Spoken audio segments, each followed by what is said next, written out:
Breaking news this morning, a standoff north of Fargo after shots were fired early this morning.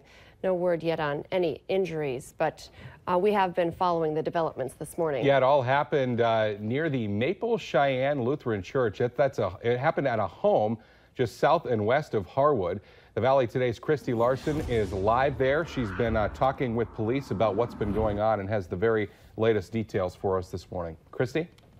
Yeah, well, good morning, guys. I'm standing here with Sergeant Tim Brigaman with the Cass County Department. So I just want to talk about the details of what happened overnight. Walk us through. It all started around midnight. Yeah, right around midnight, the dispatch center had gotten a phone call from an individual here who resides in rural Harwood. And at that time, he wanted to talk to law enforcement based off an incident that had taken place at a West Fargo bar. That location and exactly what transpired there, I'm not aware of at this time.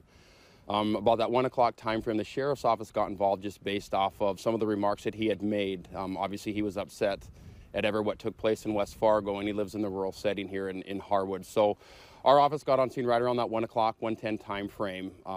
Based off those comments, we didn't go up and try to make that face-to-face contact, just for the safety of our deputies. Sitting on that perimeter, our office heard what they believed to be about 6 or 7 rounds that were fired. From what caliber of a rifle or handgun, in what direction, we don't have those details at this time. Then it sounds about 10 minutes later, again, we heard another 3 shots fired. So we stayed in our perimeter.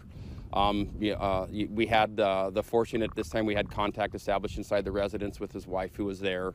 And I'm happy to announce that about 4:43 here this morning, 57-year-old Stephen Sorensen was taken into custody without further incident.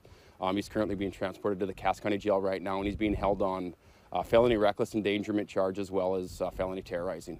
And as you were mentioning, your officers in the sheriff's department kept their perimeter around, so thankfully no one was hurt in this situation. Yeah, there was no injuries sustained to obviously our responsible party or the wife that was inside the house. We did utilize code red. At what time, I don't recall exactly what time it got sent out, but just to notify, because they live in a little development that's just north of us here.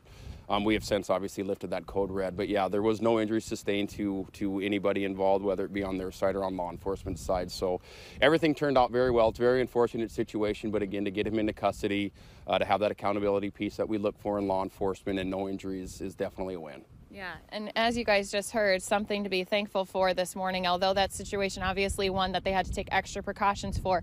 Thankfully, no one got hurt. For Sheriff Christy Larson again reporting live for us after a standoff incident near Harwood this morning, and we'll continue to check in with her for the latest developments.